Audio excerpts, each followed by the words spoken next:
Howdy, y'all. Welcome to episode 14 of CardBlitz.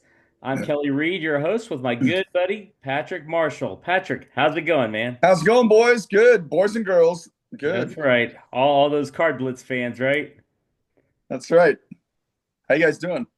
Good, good. Hey, Luka's in town, and he and the Lakers are taking on the Mavericks, and it's almost game up and time's up, and it isn't looking pretty for the Mavericks. I'm still perplexed about that, as we talked about many times before. But I'm like, Luca. I love Luca.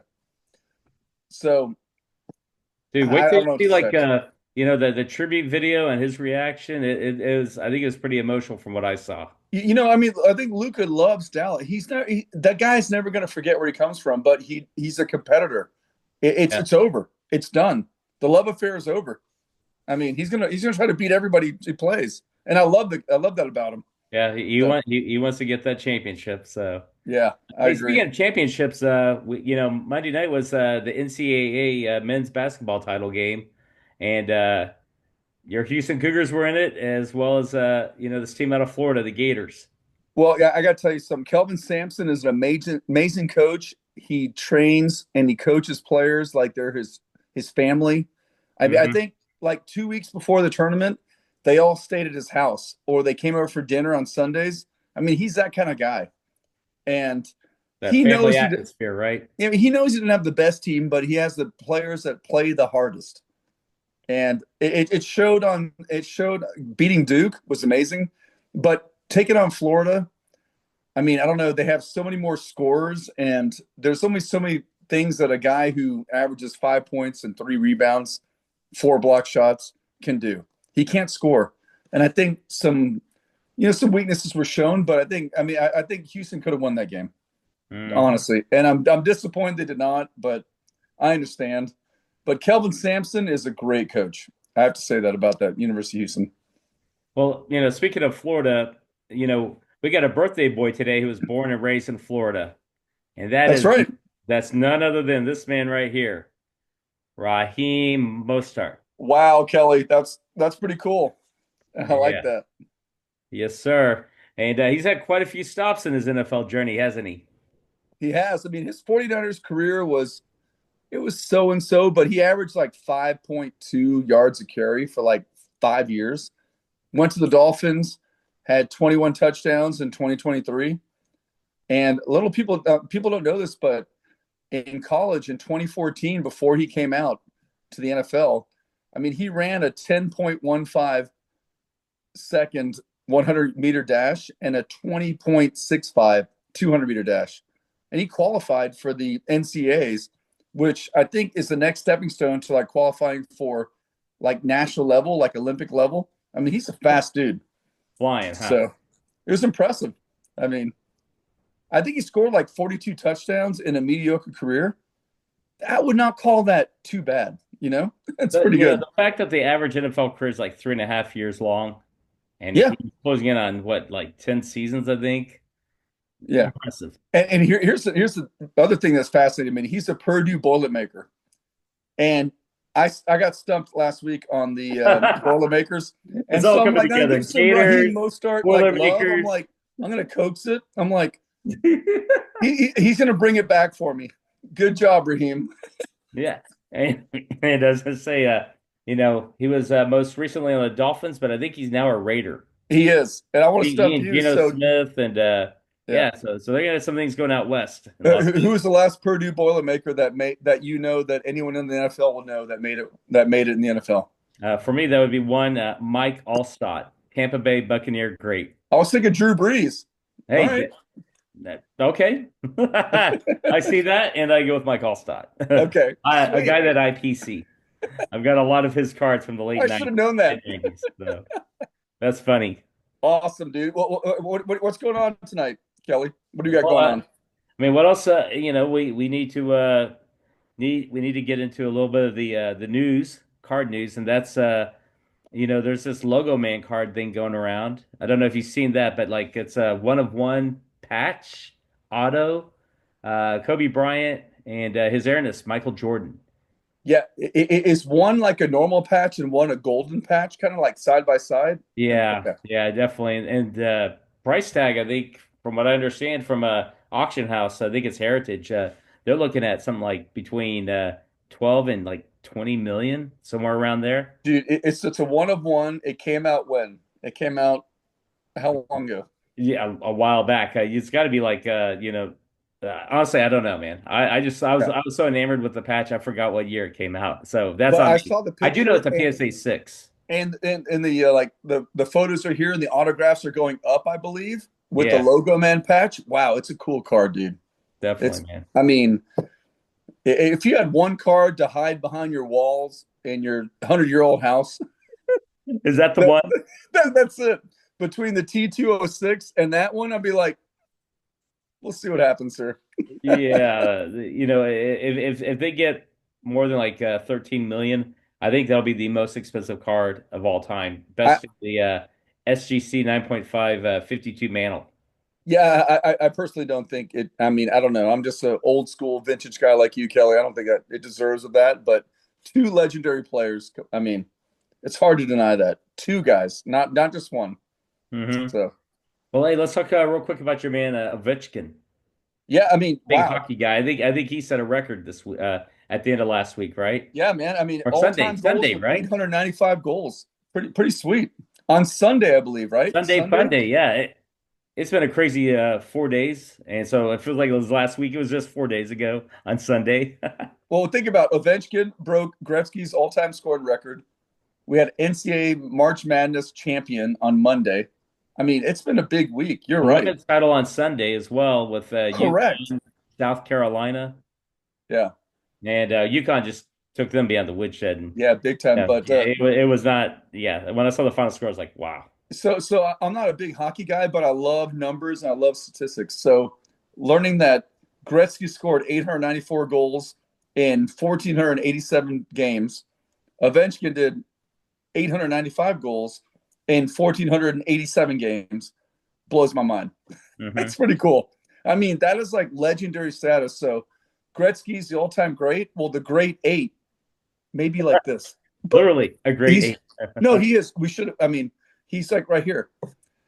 So I mean, hats off to Ovechkin. I mean that's amazing. That's amazing feat. I mean, I'm a hockey guy, but all the hockey guys out there, this is awesome. I understand. And the fact that he gave up pass on the open netter, I think he could have broke the record. He said, "No, I'm going to do it in actual Oh contest yeah, you see with the that too? I goalie." mean, wow, what a stud, dude. I saw that as well.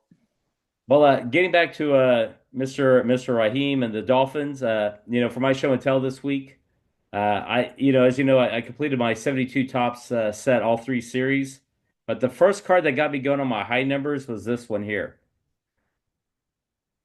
This is Nice, Paul's, Mr. Paul Paul Warfield. Warfield. Yeah, Awesome, SGC 4.5. dude. That's a great looking card, man. Oh, yeah, and it looks Isn't sharp in it? the tux. It's sweet, dude. Look Yeah. at that. So yeah, like I said, and for that to be in the 72 season that these cards came out, and that's when the Dolphins had their undefeated season. Things are aligning. Yeah, I like that, dude.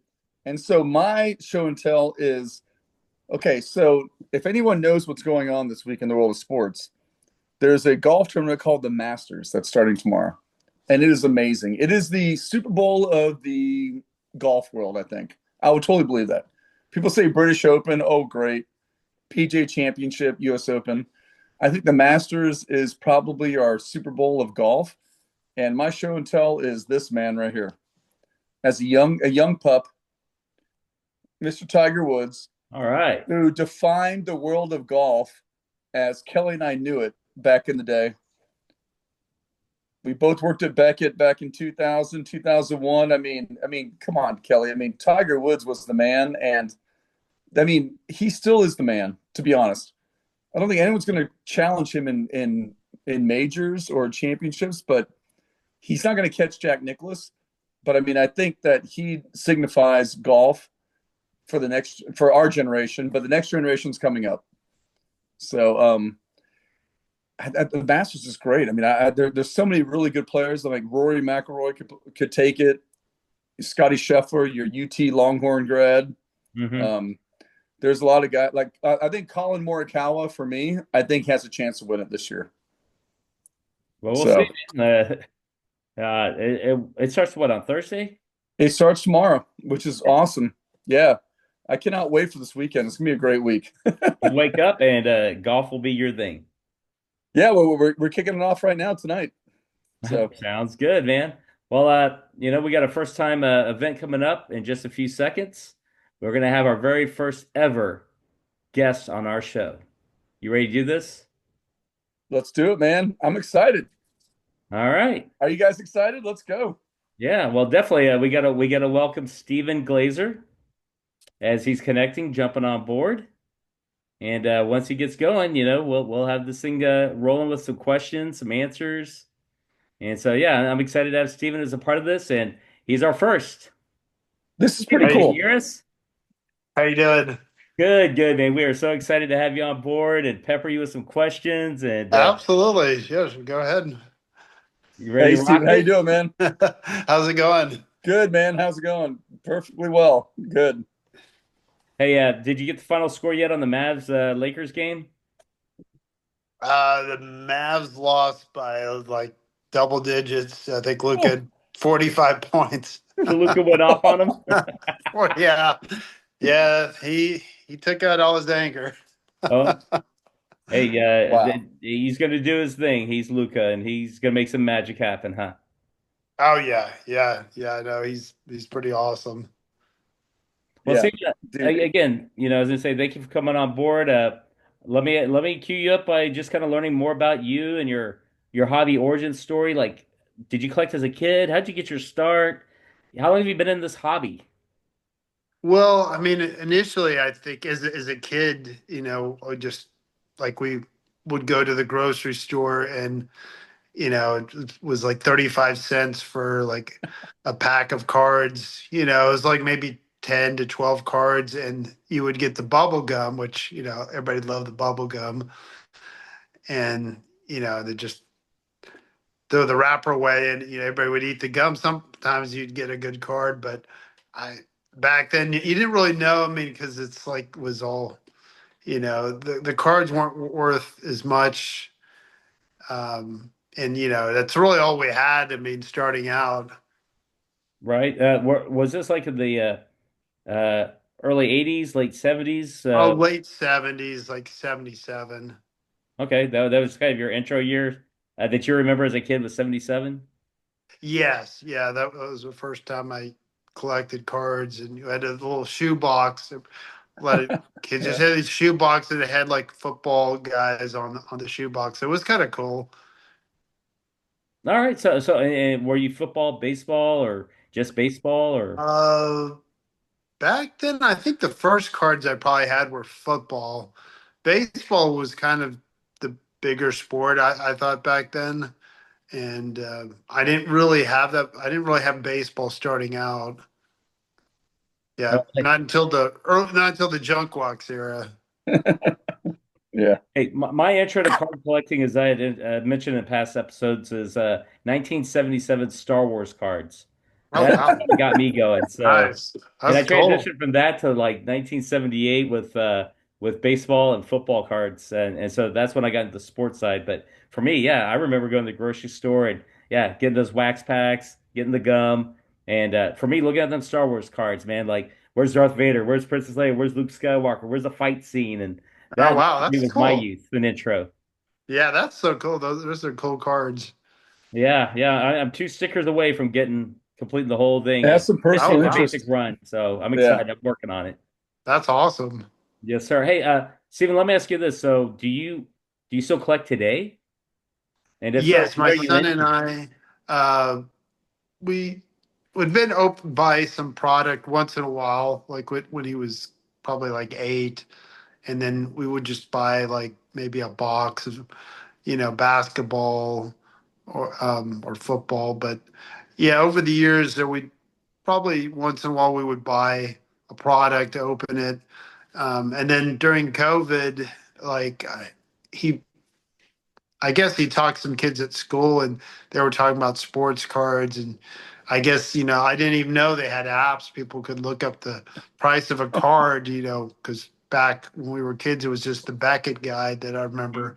So we brought down some cards from our library, and he started going through them, and he's like, "Dad, I think this might be worth some money." And my wife and I were laughing. I'm like, I don't think so. I don't think there's any money in sports cards anymore. But he looked on his phone, and he's like, I found this LeBron James rookie refractor, and I think it's worth like $10,000.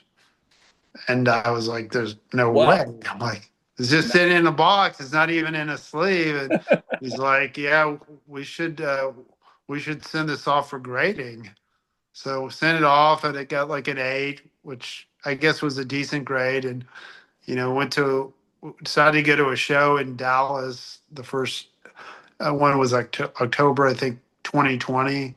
And so we set up, and all these guys on YouTube were coming by trying to like buy some of the LeBron James cards.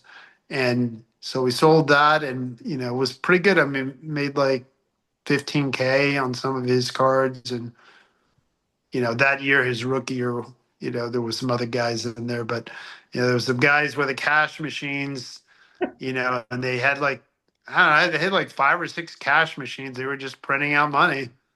And next thing you know, So you're like making some sales, and yeah, that was really cool. Dude, that's awesome. so so, Yeah. it was 2020 that year, 2021 that you kind of got back into the hobby then through your son. Yes. All right, Yes. Yeah. Yeah. He went through all the cards, and yeah, he he's found kind some of good ones like, apparently, right? I had no idea. Yeah. They were just sitting there, just, hoping someday maybe, it'd be worth something. Yeah. Right.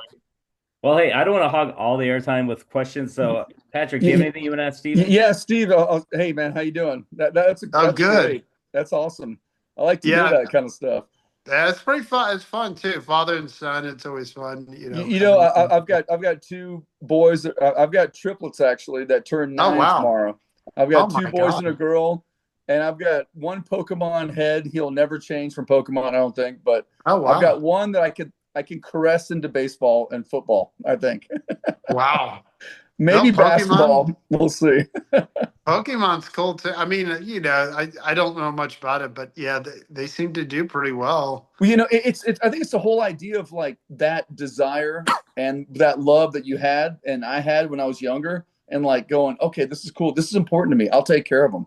It's like Yeah. it's and that structure and like knowing the stat. Like I was a big stat guy, so Yeah. I'd memorize the back of Ozzie Smith's '79 rookie. He went to Walla Walla as no one knows that as a minor league. No, No one knows that except a guy who collected cards. To be that's honest, awesome. Yeah. yeah. Wow. I did But not know that. I was gonna ask you, Steve. So, I mean, what are some things that you still love about the hobby now? That Uh, after you've gotten back into it. we love really going to the shows. We like negotiating and doing deals. I mean, that's always fun. And we do a lot online now, but I mean, it's fun too. Like when you go to the shows with your son, or and he's looking at stuff, and you can kind of like enjoy the hobby together. Yeah. So that's kind of what we like, because we do it during the week. Is that what you And enjoy about the shows the most? Like the negotiation part of it, or do you like looking through cards and stuff like that? Or yeah, we look through a lot of cards like seems like every day now. So, okay. but yeah, I mean, that's fun too. I mean, and he'll like tell me about some players that I've never heard of. He always like, there's always someone new that he knows that I don't know. And Well, that's old school and new school. That's gonna happen. yeah, yeah, it's crazy, especially with these prospects. The prospects are like worth more than like the star players sometimes. Yeah, I think Kelly could comment on this. I mean, like what's like the thoughts on like what's the next step in the hobby? Oh, That's a good question. Yeah, I don't know. I mean, my son at some point will go off to college, so hard to know, because like he might be busy at school, so we'll probably he won't be able to do as many shows, but hopefully, we'll come up with something new by that time. Right. Well, Steve, I met you at the Dallas Card Show, and you were Yeah. gracious enough to, hear me out, share some info. And I wanted to ask you, just, you know, as a collector, as a buyer, and Patrick might be thinking the same thing, but like, what for you, because you're on the other side of the table, what is like for you, like the biggest misconception that like collectors like us would have about a card show dealer? Uh, Probably that like they're going to make money no matter what. So, if you offer like just a percentage, and a lot of times it may be on a really good card, and they're like thinking that the seller's, way too high and being unfair. And, a lot of times I think the seller, I mean, is trying to pay for their table, and in the fact that, trying to get all that inventory is, it's expensive. So, they are there to sell cards, but a lot of times, I mean, sometimes you get like buyers that are just, not They're fair with comping, their comping you or offers. below comps or Yeah, yeah, way below, like, You're not trying to give away 80%. cards. Yeah, I'm like, here, let me just give it to you. Right. right, right. Yeah. But then let me follow that up with like, is this a full-time the card dealership thing? Is that a full-time thing, being a dealer, or is that a part-time thing for you? Or It, you it's know, it's more part-time. I don't we only do the Dallas shows for, setting up, and then we go to like the national, and there's two West, I think it's called West Coast slash yeah, that Burbank. yeah, Burbank renamed it. Yeah, West Coast. Yeah. So we just go to those just to buy, but no, it's not full time like some of these other guys are on the road all the time. Well, then as someone though that you're still working it part-time, let me ask you, like, how much of it is work for you versus the fun aspect? Yeah. Because it's got to be some Uh for you, right? Otherwise, I don't think you would do it. You got to yeah, have some well, time. I think it's like, I guess it's work when you're trying to make money. You know, I think at that point it's more, you can still, I think you still enjoy it, but it is more work when you're trying to find product to buy, and especially if you're competing against other bidders on auctions. So it's more difficult, to try to replenish the inventory for the next show. Okay. Yeah, I'm curious. So you mentioned that you go out to the national. So do you go to the national? Are you going to the national show in Chicago this year? Yes, yes, we're going. I guess it's like our fourth straight year. Oh wow. Okay. Yeah, And, it is really cool. I like the one in Chicago and the see, best. what do you like about the national show compared to like Dallas has got some big. It's a big show there, And like West Coast, lots of tables. you said So Dallas, Um, West Coast, National. That's I big. you know I guess like to see all the vintage. I mean, yeah, they have some great vintage cards, and like vintage sets. Plus, I mean, like I think, well, Chicago is a little bit better because like they have really good restaurants compared to other places. I think when they had it in Cleveland, that was a little tough because, yeah, I don't just think the venue wasn't that great, but yeah. yeah, it's, You don't head to Pittsburgh and go to Primante's and have to get a sandwich with French fries on. You're like, yeah, I'm not down with that. oh yeah, yeah. I mean, yeah, like that, and it was in um, New Jersey. That was kind of, Atlantic City, right? yeah. That was a little bit tougher. I think the location does kind of matter. Okay. Do you And think? I'm curious. Yeah. Doesn't ask. Yeah, I'm curious. Whoops, sorry, Kelly. Go ahead. No, you're talking about Chicago, Atlantic City, Cleveland. When was the last time like Dallas had one? I heard that it was in Arlington like decades ago. Uh, yeah, I don't even know. I mean, they used to have shows in Arlington, but yeah, I Do you wasn't think? really aware of that. I mean, Dallas certainly has the infrastructure. You think Dallas could host one? you know, Uh, maybe in the oh next five to yeah, 10 years. yeah, absolutely. Yeah, no, Dallas has plenty of like space to have like something like that. And the airport and the hotels and highways, they Yeah, can do it. Yeah. yeah, no, that'd be great. All right. Yeah, Patrick, what were you going to ask before I No, cut I, off? I was I was curious, Steve. So when you said you went out west to like buy cards, do you buy cards because there's a better deal on cards that you may be able to resell in Texas compared to out west, something like that? Or Um, Certain shows, yeah, I mean, I think are definitely better okay, for buying, and the Burbank slash West Coast show that it's a little bit better to go to that one. I think. Um, yeah, I'm trying to think if there's another one that, I mean, the national, you can find some good cards. I don't know that the deals are necessarily always great. okay. And then I don't know, they have this new show called the Fanatic Fest in New York. So we're gonna go to that, and you know, I think that's more about like getting the autos to me. But my son, he's always looking to buy. Yeah, and the reason I ask you that is because here in Charlotte, I'm on the East Coast, and I had a '58, Roberto Clem, not a a '58 card of, and it's a old rookie and like a Vada Pinson or something like that. And then the guy was like, "Yeah, you're probably better off trying to sell that on the West Coast." Like, this is an example. He Oh, goes, really? I never heard of like anybody saying like you may have better success here, but here I won't buy that. It has no value here. And I'm like, really? I never knew it was like nationally like regional Huh. like that, but it makes a difference on some things. So Yeah, that's why I asked I you if it's guess better to on buy. certain players, yeah. I mean, with vintage, I would think it would be less.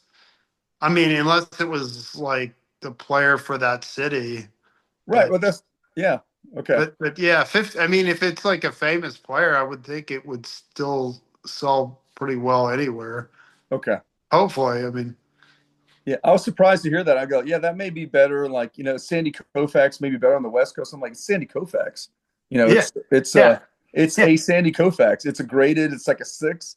What do you Oh mean my you're not God. interested? It kind of it threw me for a loop. So I was just Yeah, wondering. that is kind of strange. I've I never, was curious about the dealer side of it, the thinking part of that. So I no, I hadn't really heard of that with vintage. I think that, to me that would matter less than it would be for a modern guard. But okay, Yeah, okay, definitely, that's like for fair. the regional stars for modern, definitely apply more than, yeah, like you said, the vintage and the classic stuff. Steve, let me throw this out to you. Like, definitely the hobby's going through some transitions. You've been back in it longer than Patrick and myself. Do you have like a current state of the hobby kind of thoughts? Like, what are you seeing?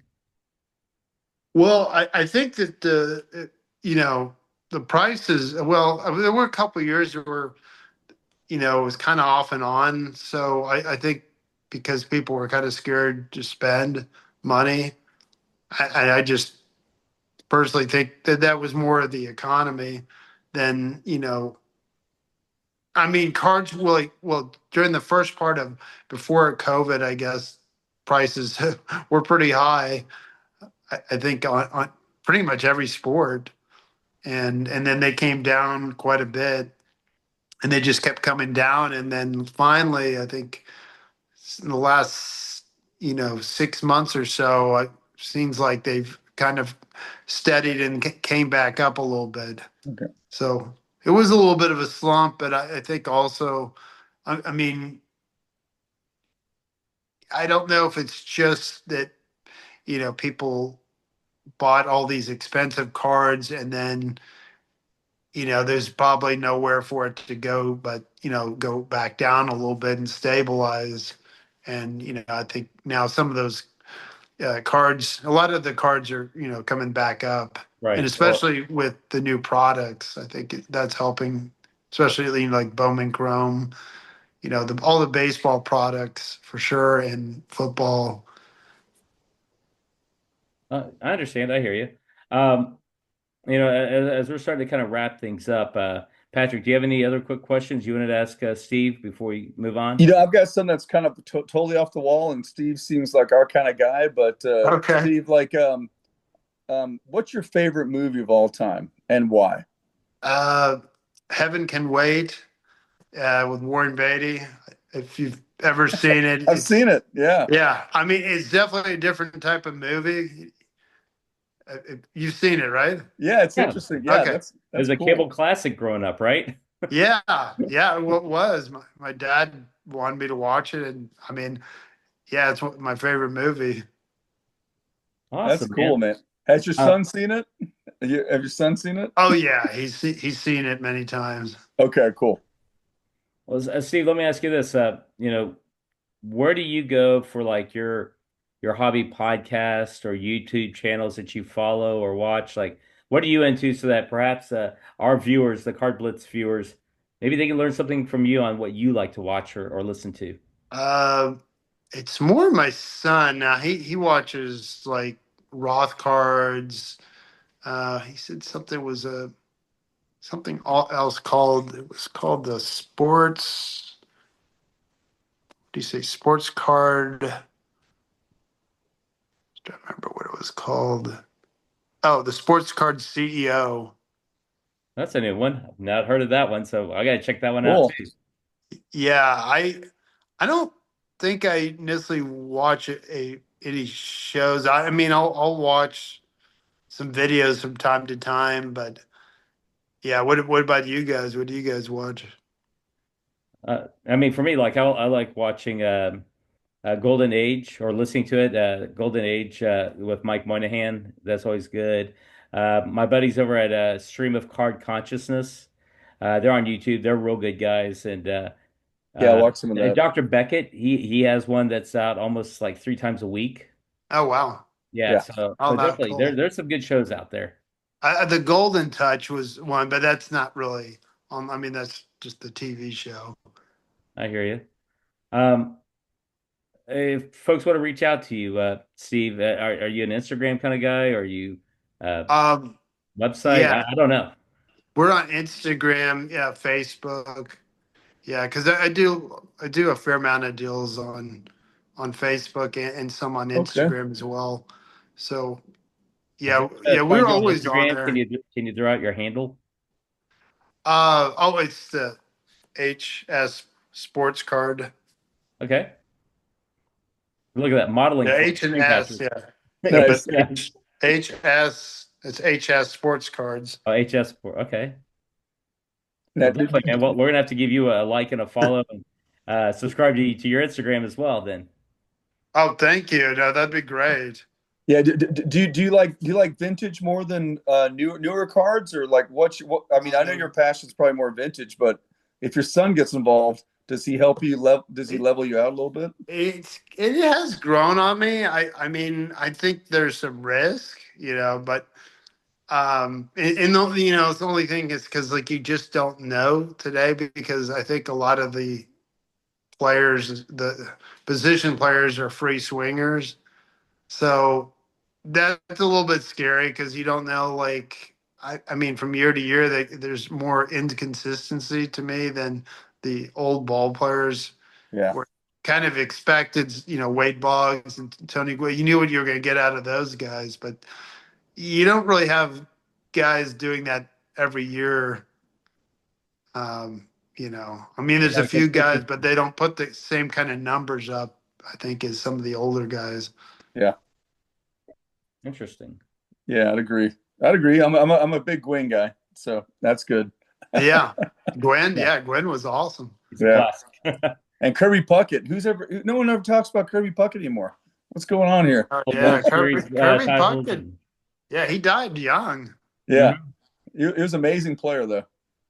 Yeah, he was great. Yeah. This could be a conversation for another time. We'll go through our 85 Fleer cards. Oh my God. Let's tear that Wow. up. We can do that easily. Oh my God. Well, That's Steve, awesome. I was just say, man, at this point, definitely stay on. We're gonna stump Patrick because that's one of the weekly rituals that Okay. we have. We All throw out a right, let's trivia go. question. Patrick uses his great brain, and we'll see if if he knows the answer. So this is golf. Okay. Okay. Go for it, Kelly. All right, Patrick. Which golfer won the very first triple crown of golf? You're talking Masters, U.S. Open, British Open. Which golfer won the very first triple crown of golf? It not doesn't include the PJ. Masters, U.S. Open, British Open. Okay. These three. All right, here are your choices. Okay. Arnold Palmer, Ben Hogan, Sam Snead, Gene Sarazan. Woo. I'm gonna go with Sam Snead. Stephen, what do you think? Sam Snead. Well, you two, like 38.3% of America are wrong. Oh, Oh, is The it Gene correct answer Sarazen? is Ben Hogan. No, come oh, on. wow. I was with you, Steve. I was Yeah. feeling it. That Yeah. was a good answer. Wow. But hey, you gave it your best shot. I appreciate that, both of y'all. That's good. Well, hey, You I stumped guess me. say again. You're not supposed to stump our guest, but you stumped Yeah. me. Okay. Man. The world of golf. Next thing you know, man, like Yeah. it starts tomorrow.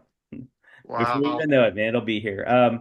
Well, hey, that's pretty much a wrap, y'all. I certainly want to thank Steve for being on here. Steve, Yeah, definitely Steve, we'll have to thank you, do this man. again, man. Thank you. Nice Appreciate it, meeting buddy. you. Yeah, I likewise. And appreciate then, it. for the CardBlitz folks, if you don't mind, give us a like, a subscribe to the channel, tell your friends. Let's keep growing this show. Okay, Yeah. great. All right, guys. Well, on Good that job, note, guys.